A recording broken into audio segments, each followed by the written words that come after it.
welcome to episode 1 of the Heated Exchange, brought to you by Blitzalytics. My name is Austin Geller, along with my good friend, Jett Rosenstein. Jett, how are you, my friend? I am doing great. I am very excited to be starting this podcast with you. I know this has been in the works for several weeks now, but to get it finally on the airways, it is very nice that we're able to share our knowledge on fantasy football. And obviously, this podcast is all fantasy football. Austin, want to get into what we're going to be talking about going forward? Absolutely. So first off, I want to say I am very excited and glad to be here. This was long overdue. And what we're going to be doing basically in this podcast series is we are going to be here for you all. We are giving you the latest topics and debates to help your fantasy football needs and problems, to prepare for your drafts and your seasons. And don't go anywhere after the draft, because we will be here all season, every week, here to take your questions and comments. If you want us to give you any other topics to debate, any player comparisons, anything you want, we are here for you. So without further ado, Jett, let's get into it.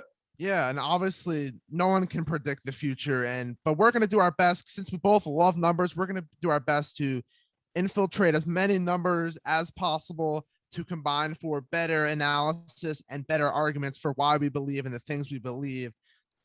Yeah, so I've been playing fantasy football for about, this is going to be my 8th year. I started in 2013. I played in many leagues every year with friends and family. Obviously, the ultimate goal every year is to win, but it's one of the best things out there to do. It's fun every year to compete with your friends. Austin and I have been in the league together for the past, I believe, 5 or 6 years, I think, or maybe less than that. Yeah, 5 or 6 years. Yeah, but yeah, we have a blast battling it out every year, and while it gets heated every time, we've still been able to maintain our friendship through it all. Yeah, barely. Sometimes I like it, sometimes I don't. But come on, tell everyone about your experience. Yeah, so I've been playing fantasy football since 2015. I've been in the league with Jett since that year. A lot of ups and downs. Started off a little sluggish. Made the playoffs my first 2 seasons with unfortunate first-round exits. And then 2 years ago, I was able to finally get over the hump. I actually finished 3rd in this league. And then last year, finally, all my work paid off. I won the whole thing. It was a very long year. I started off, I believe, 1-5 through the first 6 weeks, and I was very frustrated. Ended up going 6-7, winning the whole thing. So very fun year, and I'm just ready to start this year.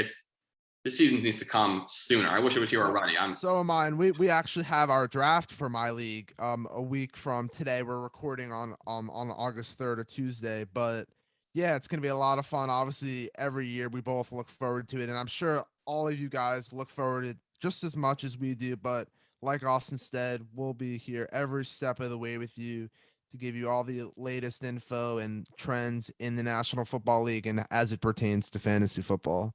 So we're going to break down every episode into a couple segments, throw different things at you. Both of us love to talk about the numbers, and we're definitely going to involve a lot of numbers throughout all of our episodes. But the first segment that we have for today's episode is our stat of the day. I'm going to give a stat based off of recent trends we've seen in the fantasy football world, and then I will pose a question to Austin. He will give his take, and I will give mine. So the stat that I have for you guys is, in the past 7 seasons, there has been one quarterback per year on average that has been able to repeat as a top 5 QB. The top 5 QBs in 2020 were Josh Allen, Kyler Murray, Aaron Rodgers, Patrick Mahomes, and Deshaun Watson, in that order. Austin, my question to you is, which QB has the best chance of repeating as a top 5 performer in 2021? Well, the obvious answer would be Patrick Mahomes. However, I'm going to take Josh Allen on this because, first off, Josh Allen led me to my championship last year, but also he's in a perfect position. The Bills did nothing to take care of their running back problems. Josh Allen's going to have the ball majority of the game, as usual. He's a menace inside the 5-yard line. We all know the ball is going to be in his hands, whether they win or lose. The volume's going to be there for him. They have no one else to put the ball into other than Diggs. Josh Allen, is in a fantastic spot. to repeat again as a top 5 quarterback. I totally get where you're coming from. Josh Allen is one of the up and coming stars in the league. Obviously, he finished second in the MVP voting last year to Aaron Rodgers, and I can see him winning an MVP award this year. But the problem I have with Josh Allen as your selection is it's been very hard for number one overall QBs to have success the year after. Let me give you a quick little stat here.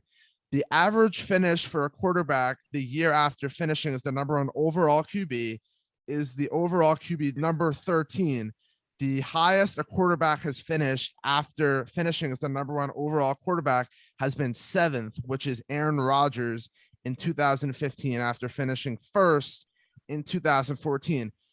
Josh Allen, I still think has a very good shot at top 5, but for me, the guy that I think is a complete lock, barring any other circumstances like injury, is Patrick Mahomes. Everyone in the world knows what Patrick Mahomes can do. Austin obviously alluded to it that he's, and you're locked to finish in the top 5. He's currently the QB1 off the board in most drafts. He's coming off a 2020 season where he threw for over 4,700 yards, had 38 touchdowns. He was able to finish as the QB4 in 2020. Obviously, with the Chiefs' reliance on the passing game, they will continue to do that, even if they decide to give Clyde Edwards Helaire a few more carries. We're going to get into Clyde a little bit later in the show. But I think with the ability that Mahomes has, as well as his fantasy production, he's going to be a near lock to finish in the top 5 each and every year. And I cannot argue with that. I mean, Mahomes is a godlike quarterback. I mean, he has every weapon available to him. So I can't argue with, a guy like Patrick Mahomes. So real quick, if you know this off of the top of your head, I know we both made our rankings for this upcoming year. Where do you have Allen and where do you have Mahomes? I have Allen as my number 1 overall quarterback this year, which does not happen, like you said, but I just think he is in the best position in terms of volume and, just opportunities this year. With Patrick Mahomes being 2 in my list, the only difference really, because the Chiefs revamped their offensive line, which I'll get into later, I just think the ball is going to be in Clyde Edwards Helaire's hands a little more this year. So I don't think Mahomes will have the same amount of opportunities as last year because he had to throw a little more. And Allen, again, like I said, the Bills did nothing to address the run game. Allen's going to have the rushing yards, the passing yards. He will do it all once again this year. Yeah, so for me, I have Mahomes as my number 1 quarterback for this year, and I have Josh Allen at number 3. I think they're both going to have phenomenal years. Obviously, Josh Allen could be due for some regression with defenses kind of sort of getting the grasp of how he is as a quarterback. By the way, another thing to point about Josh Allen, he held the ball after the snap for the 3rd longest time, so that could be something that defenses will look to going forward. But moving on to our next segment, every episode we're going to try and talk about some aspect of every team in the NFL in regards to fantasy football. For this episode, we're going to highlight the Pittsburgh Steelers. And my question to Austin is, who is your guy that is a must draft for you and the guy that you prefer the most on the Steelers offense in fantasy football 2021? So out of everybody on that team, I'm going to go with Najee Harris. Obviously, we have no game film on him in the NFL. He's a rookie this year. We don't know really what he's going to do. However, Najee Harris is in a great position to be the 3-down back that they have needed. He is going to be a workhorse this year. Everyone in Alabama mentions Mac Jones, obviously Devontae Smith putting on outstanding performances. But let's not forget the third 3-headed monster, Najee Harris. He averaged 5.8 yards per carry. He rushed for 1,466 yards. He had 30 touchdowns. I mean, he had over 400 receiving yards and just 43 catches. So we know he can do it all. And let's remember, James Conner's out of there, who is injury prone. He only averaged 55 yards a game. I mean, he was 19th in carries. He only had 6 touchdowns. I mean, he ranked 23rd in receptions. James Conner was not the answer. They couldn't rely on a running back to actually take the pressure off of Ben, which is why they threw the 3rd most pass attempts out of every team in 2020, which obviously bodes for the receivers well. Well, Najee Harris this year is going to take on that workhorse role. He's going to take pressure off of Big Ben. And Najee Harris is not only bigger, but he's stronger, he's faster, he's more athletic than Connor ever will be. He's more explosive. And because of that, I just think the passing opportunities to receivers are going to diminish. And I think Najee Harris is going to have all the volume. There's no one behind him to steal his carries, to steal his touches. No one that really scares me. Najee Harris should be the first Steelers player off everyone's board this year. Are you concerned at all about, I know we hear a lot about the Steelers offensive line this, the Steelers offensive line that. Does that concern you at all for fantasy football reasons? No, it does not. Because the fact is last year, with James Conner not performing to the level that Pittsburgh wanted, it made life a lot harder for the line. Conner couldn't create his own gaps and his own lanes like the better running backs in the league can do, like McCaffrey, like Cook. They're able to actually maneuver and shift their way through lines. Even when the holes aren't there, Najee Harris is that guy. James Conner was never that guy. And they couldn't rely on him to catch the ball and stay healthy. So I think the line, will be a lot better this year. I think they're going to key on that in the offseason. And I expect Najee to make it work a lot better. And I think he'll just get all the touches. Where do you have him ranked among running backs heading into the season? I have him in my top 10 as number 9. Okay. Yeah, I totally am on par with you there. I have him as my number 10 running back heading into the season. Obviously, we've seen plenty of rookie running backs fare well in fantasy football. Just last year, we saw 2 guys in the top 7, Jonathan Taylor at 6, James Robinson at number 7. So don't shy away from drafting a rookie because rookie running backs tend to fare very well in fantasy football.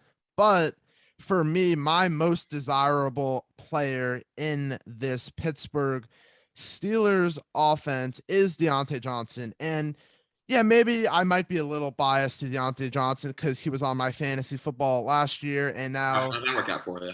It didn't work out, but he was chosen to be one of my keepers for this upcoming season. And despite all that bias, I'm still very optimistic for his production in 2021. Big Ben would look his way, more times than any of the other wide receivers on the team. When you have Juju, when you have Claypool, Diontae Johnson was Big Ben's guy. He was 6th in targets in 2020 with 144. The biggest thing that prevented Diontae Johnson from reaching wide receiver 1 production in 2021 were number 1, his drops, which he had 14 in 2020, and the fact that his average yard per catch was among the league's worst at 6.4 yards per target. So obviously the drops, I think, is a pretty easy fix. Diontae Johnson has the ability to do it. If the Steelers playbook is designed to make more throws down the field using Diontae Johnson, I think with the amount of volume that Johnson receives, it is no doubt going to finish as a wide receiver 1 in 2021. Right now in my rankings, I currently have Diontae Johnson right on the edge of the wide receiver 1 territory at number 12. Austin has him at 17. Austin, if you want to kind of speak on what you feel about Diontae Johnson. Look, I'm not saying Diontae Johnson's a bad player. Obviously, he is the guy to have in the Steelers offense. But Big Ben is basically 40 years old now. He can't move. The line is still a question. And like I said, with Najee, I think Big Ben is just not going to throw the ball as much this year, which is going to take away opportunities for Johnson. Is he the best receiver in that offense? 100%. Like, he is a wide receiver 1 talent. But will he get the volume like he got last year? I don't think so. I think Najee will. He's a 3-down back. Diontae Johnson will after get his targets. He'll still be really good. I just don't think he'll crack the wire in 1 territory. He'll have his weeks. I just don't think the volume and the opportunities are going to be there this year. I totally get what you're saying, but we've obviously Diontae Johnson isn't Antonio Brown, and we don't know if Najee Harris is going to be Le'Veon Bell, but the Steelers have been in this situation when they have had a talented running back and a talented wide receiver core. So I think there's plenty of fantasy production to go around for the guys in this offense. I think Diontae Johnson and Najee Harris are the 2 guys that you should really look to if you want to have successful rosters for this fantasy football season. I don't think Juju Smith-Schuster or Chase Claypool are going to be that reliable in fantasy. I don't know where Austin stands on them two. Stay away from both of them. Don't rely on them unless they're going to be like a flex in a super flex league or a guy for depth reasons. Stay away from them. It's going to either go to Harris or it's going to go to Deontay. Juju and Claypool will have their games like they usually do. They'll have those one huge game where everyone's going to jump on the bandwagon and try to trade for them and pick them up, and they're going to disappoint the next week. Stay away from both of them. If you want anyone for the Steelers, get Deontay, get Najee, you can even get Big Ben if you really want to, but mainly Najee and Deontay. 100% agree with that. And now ready to move on to our first player debate of our podcast. I am. Let's do it. Yeah. Do you want to tell everyone who we will be debating for this episode? So I have seen a lot of people with this conflict of either drafting Clyde Edwards Helaire or drafting Antonio Gibson, or excuse me, Joe Mixon. Joe Mixon, yes. Joe Mixon, excuse me. Both guys really good. It's basically 1A, 1B. But the guy I think that has the upper edge this season is Clyde Edwards Helaire. People had him going in the first round last year. I never did. He was a huge disappointment. I mean, he averaged, he only had 4 touchdowns. But last year, he averaged 65 yards on the ground per game before Le'Veon Bell got signed. After Bell, he only averaged 48. Before Le'Veon Bell, he only averaged 17 touches. After, he averaged 13 and a half. He only had 4 touchdowns. So Mixon seemed like the more glamorous play, but he's not. Fact is, Clyde Edwards Helaire is bound to find the end zone a lot more this year. Le'Veon Bell's gone. Williams is gone. The Chiefs revamped the offensive line. They got Orlando Brown. They got Kyle Long. They got Joe Thuney. They're in a much better position to give Clyde Edwards Helaire the ball. He's on a more explosive offense. It should open up the field. Nothing against Mixon. I think he's a very good player, but he's shown to be injury prone. Fact is, with Burrow, he's coming off a really bad injury. I don't know how effective he's going to be. The offensive line remains a question. Do I think he'll have a good year? Absolutely. But I'd rather have the guy who's on a more explosive offense, like Clyde. That's just me, though. Very, very understandable.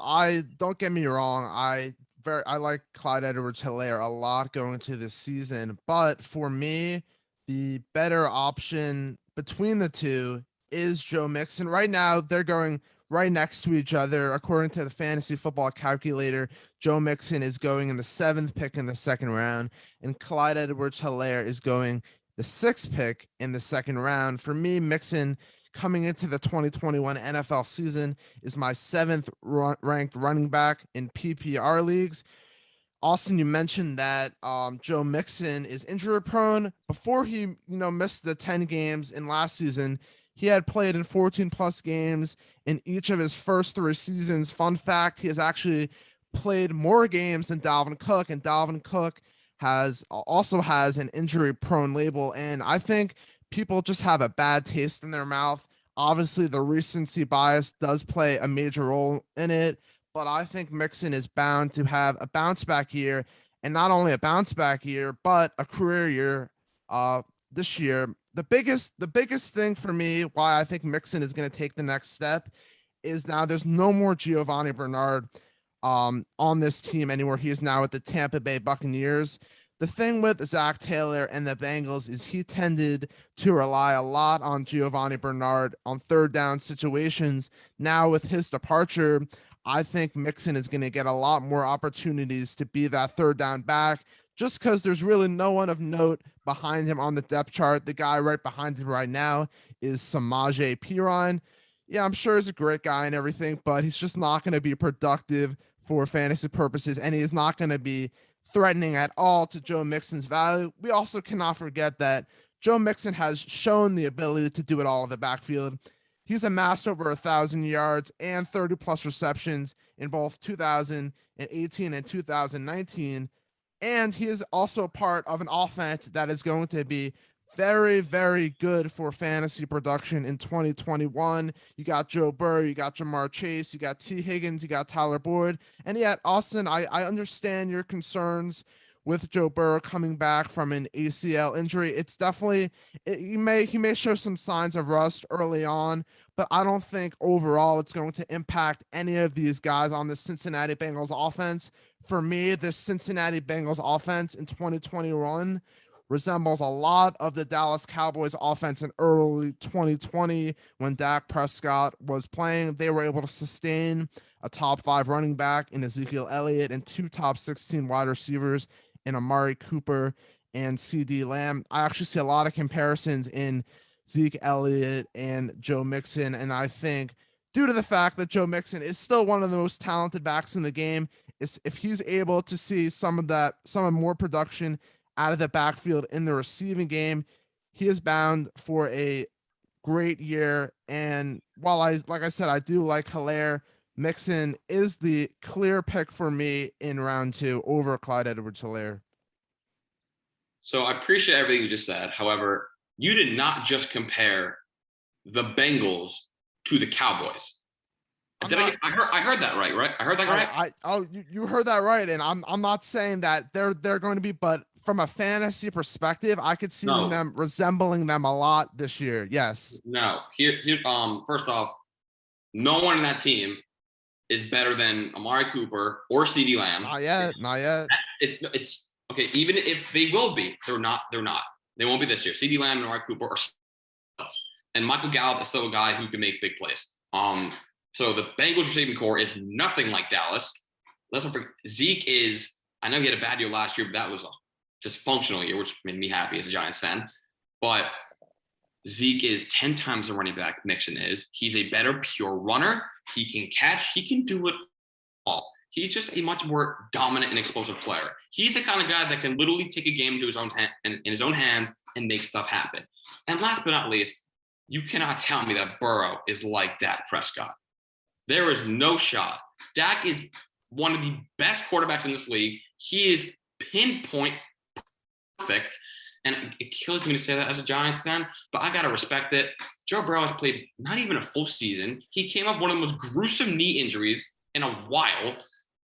You cannot be serious. Let me be clear. I'm not comparing these individual players to. I'm not comparing the individual players on this Bengals team to the Cowboys players. I'm comparing the actual fantasy situation that we're going to see a lot of resemblance in what the Cowboys did to what we see what the Bengals do in 2021. The Cowboys were throwing the ball a lot because they were down, they were trailing. The Bengals are going to be in that same position. Obviously, Joe Burrow is going to have to throw the ball a lot. He's going to be able to use Joe Mixon out of the backfield now that Giovanni Bernard is not on that team. We know Joe Mixon has the ability to catch passes, and I think his usage in that department is only going to see an increase.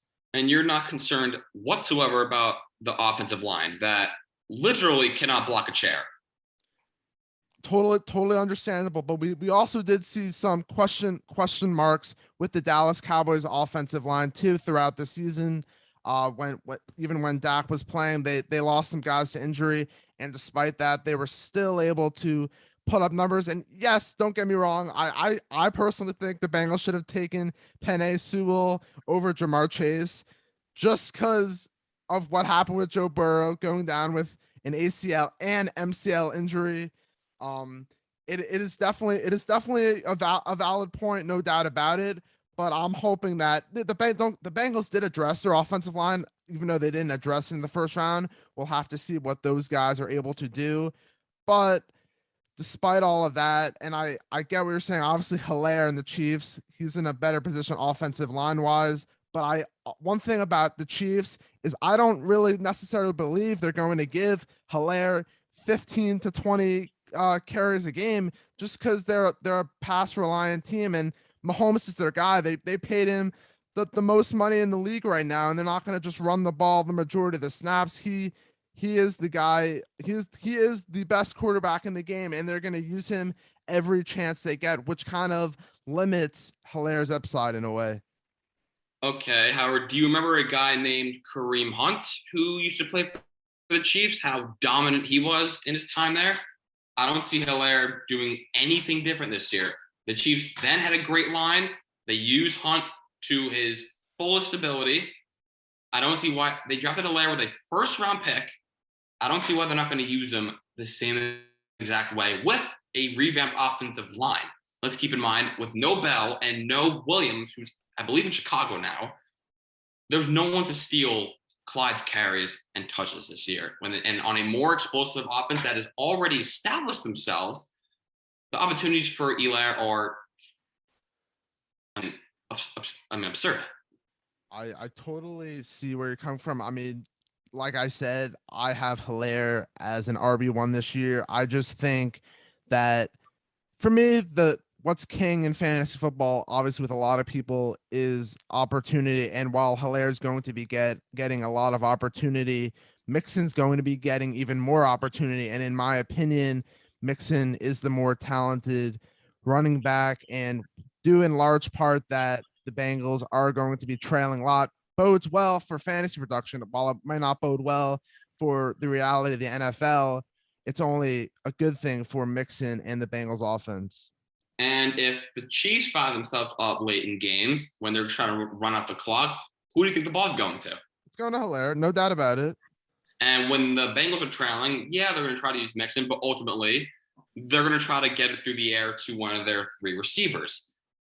I think the Chiefs are just giving Helaire a much better opportunity. Obviously, Mixon is going to have a good year. He's literally ranked right behind Helaire on my list. I just think Clyde, though, has a much higher ceiling because of the situation he's in.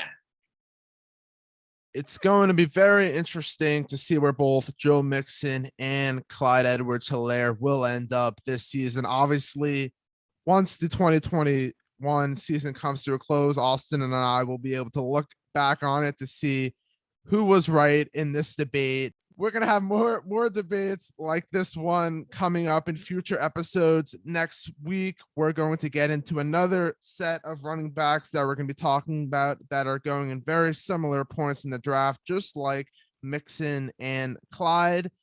The next team that we're also going to be talking about is the Miami Dolphins. What is the fantasy implications surrounding that team? We'll get into that in more depth. In addition, Austin and I both write for blitzalytics.com, and you can see some of our articles pertaining to fantasy football on the website. We get into more in-depth analysis on all the players we talked about in today's show, along with other players. There's mock drafts on there, player rankings, among many other things. And our main goal for you guys is not only to get you ready for your draft, but we want to help you set those lineup decisions and be there every step of the way with you. Austin, I'm speaking for Austin as well. We're both in it for the long run, and the ultimate goal is to win your fantasy league, and that's what our hope is for you guys. Austin, you have any final thoughts before we sign off? Yeah, last thing I'll say is make sure to drop a like or subscribe to our channel. And also, if you have any questions, any concerns, any topics you want us to talk about, please feel free to drop it in the comment section. We are honestly here for you. We want to help you win your leagues as much as we can. So we will do the work. We will dive into the numbers for you. We are here for you. So please don't be afraid to, express your voice and your opinion. Very well said. So for Austin and myself, Jett, this has been the first episode of the Heated Exchange. And remember, if you cannot handle the heat, get out of the kitchen, as once wisely said by my friend Austin Geller. You're damn right. Take care, everybody.